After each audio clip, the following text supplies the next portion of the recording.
Nous avons, lors de notre dernier café philo, McDo du dimanche 31 mars 2018, nous avons parlé beaucoup de l'imprégnation, c'est-à-dire du fait que tous les gens qui vivent dans un certain milieu, dans un certain ensemble, vont avoir des points communs, même s'ils viennent d'origines diverses. Voilà quel était le débat qui a animé le McDonald's, la rue de Rivoli, entre minuit et 2 heures du matin, en quelque sorte, en ce 1er avril, au tout début de la journée, si on peut dire. C'est-à-dire que la journée commence à minuit. Et ça nous amène à réfléchir, effectivement, sur la question de l'immigration. Et alors, j'ai dit que j'étais contre la promiscuité de l'école. L'école, comme la famille, mais l'école plus qu'autre chose, l'école est le lieu par excellence de la promiscuité. Et c'est donc un lieu qu'il faut surveiller de très près. Est-ce qu'on peut mixer dans les écoles les sexes, les races, je ne dirais pas les âges, mais il y a aussi quand même l'âge entre les enseignants et les élèves. Et je pense qu'il faut être très attentif à ce sujet, et surtout ne pas tirer des conséquences exorbitantes de ce qui se passe à l'école, parce qu'à l'école, comme c'est un lieu qui, à mon avis, n'est pas très fonctionnel finalement, puisqu'il va ramener ensemble des gens qui ont des connaissances diverses, des cultures diverses, des conditions de vie diverses, etc. etc. Donc par conséquent, ça risque d'exacerber les différences. Mais l'école n'est pas un lieu particulièrement sain à partir duquel il faudrait se fonder pour y réfléchir sur l'immigration et l'imprégnation culturelle française, dans le cas de la France, et dans d'autres pays évidemment, il en serait de même. Donc,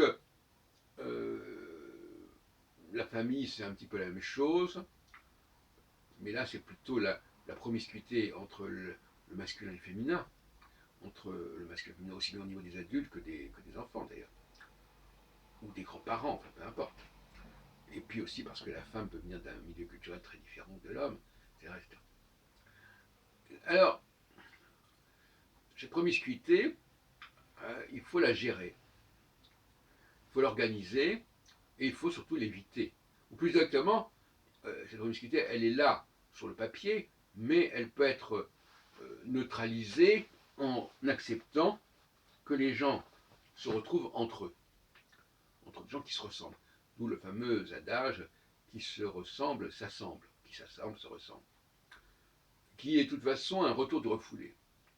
C'est-à-dire qu'on aura beau dire que il faut pas de communautarisme, voilà, ce qui est un discours que j'appelle yin, non yang, c'est-à-dire pas de communautarisme, voilà, comme dirait Clermont-Tonnerre, voilà, tout, tout au niveau des individus, rien au niveau des groupes. Il parlait des juifs d'ailleurs à ce niveau-là. Et donc, il y a effectivement une position yang qui dit oublions le passé, oublions les origines, n'en tenons pas compte, on a le creuset. Bon. Mais ça, c'est bien gentil, effectivement, mais ça ne tient pas très longtemps, puisqu'il y a une dialectique yin-yang, sur laquelle je ne reviendrai pas ici, dans cette vidéo, qui fait que le temps de chaque période est relativement court, autour de 3 ans et demi chaque fois. Donc au bout d'un certain temps, de toute façon, toute politique est remise en question. Parce qu'elle n'aura pas prévu une dialectique, une dualité, et elle n'aurait pas chiffré dans le temps cette dualité. Elle n'aura pas daté. Or, il faut dater les choses. Pour mener une politique cohérente, implique de maîtriser une certaine théorie du temps et du cycle. Alors, bon, donc, il y a un temps de la promiscuité c'est le yang en fin de compte. Le yang, c'est-à-dire que je mets ensemble des gens très différents, on s'en fout, ils sont, on va dire qu'on les traite pareillement, donc on est dans le yang.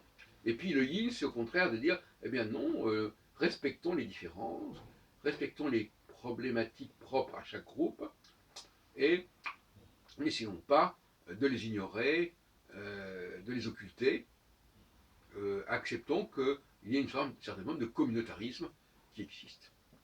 Que les gens, en dehors de certains espaces de promiscuité, inévitablement, ont la possibilité de se retrouver entre eux, dans des lieux, dans des espaces où ils se retrouvent entre eux, c'est-à-dire entre gens qui se ressemblent, qui ont les mêmes repères, qui ont les mêmes lisibilités. Vous connaissez ma théorie sur la lisibilité, c'est-à-dire que les visages se lisent ou se lisent pas, selon qu'on est de tel ou tel groupe ou telle et telle race. Quelle que soit la signification en soi de la race, peu importe. Le fait est que le résultat est là, les gens se lisent ou ne se lisent pas, parce qu'ils n'ont pas les mêmes traits, les mêmes faciès, et les mêmes mimiques, etc. Les mêmes traits du visage. Notamment, parce qu'on lit quand même le visage des gens plutôt qu'autre chose. Et ça va au-delà de la question de la langue. Ça j'en ai déjà parlé. La langue ne suffit pas à communiquer. La langue c'est quelque chose de yang, c'est-à-dire bon, tout le monde parle la même langue, mais par-delà cela, il y a des aspérités qui sont irréductibles. Donc, je disais aussi dans cette discussion, enfin, et je fais des commentaires, mais la plupart des choses que j'ai déjà dites finalement, mais je les dis sous un autre angle, il y a,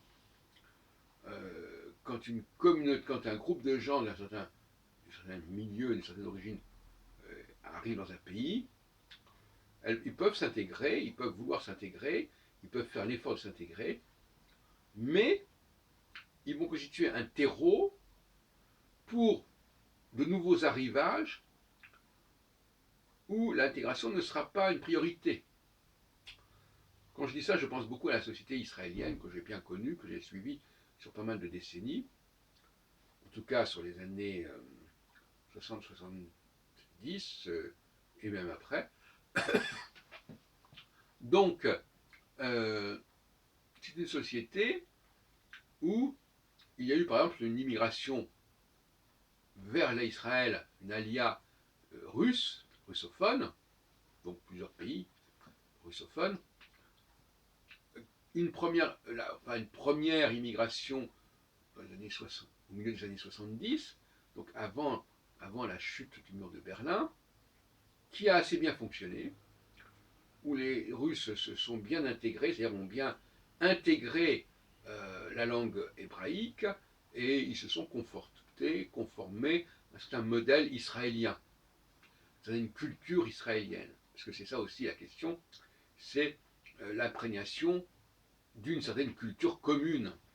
Et qu'on le veuille ou non, quand quand on vit dans un certain pays, on a des connaissances communes à tous ceux qui vivent dans ce pays et qui n'existent pas pour des gens qui n'appartiennent pas à ce pays, et inversement.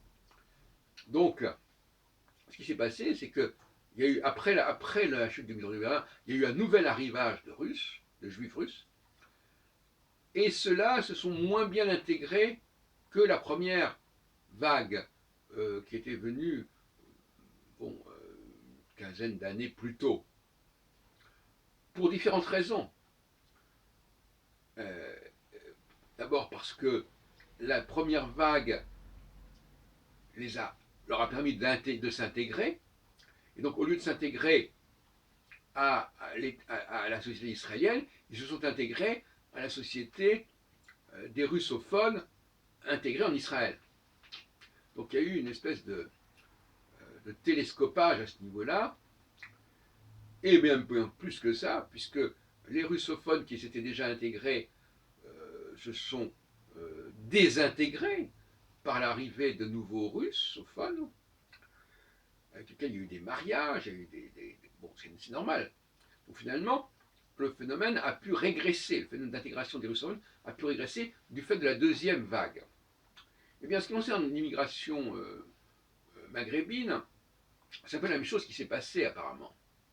C'est-à-dire qu'il y a eu une première vague, dans les 60, 70, etc.,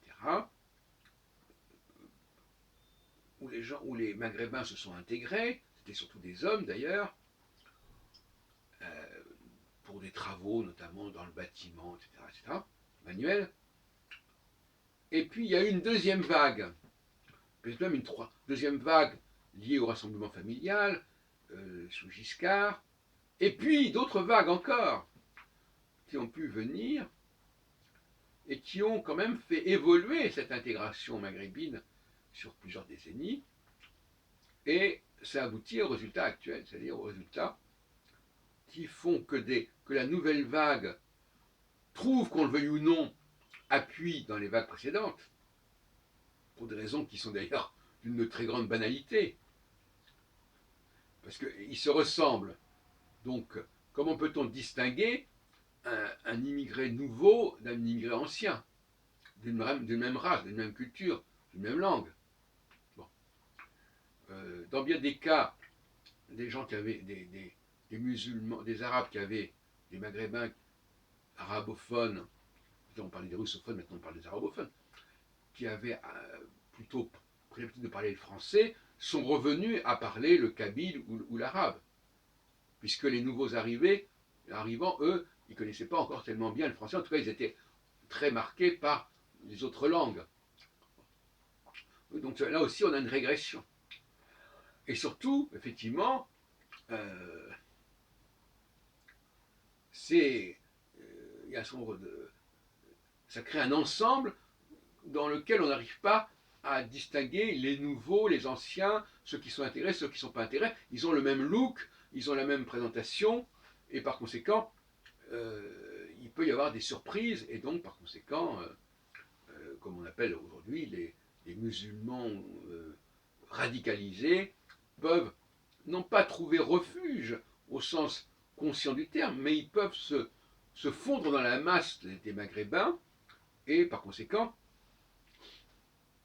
ne pas être repérés ou repérables. Voilà.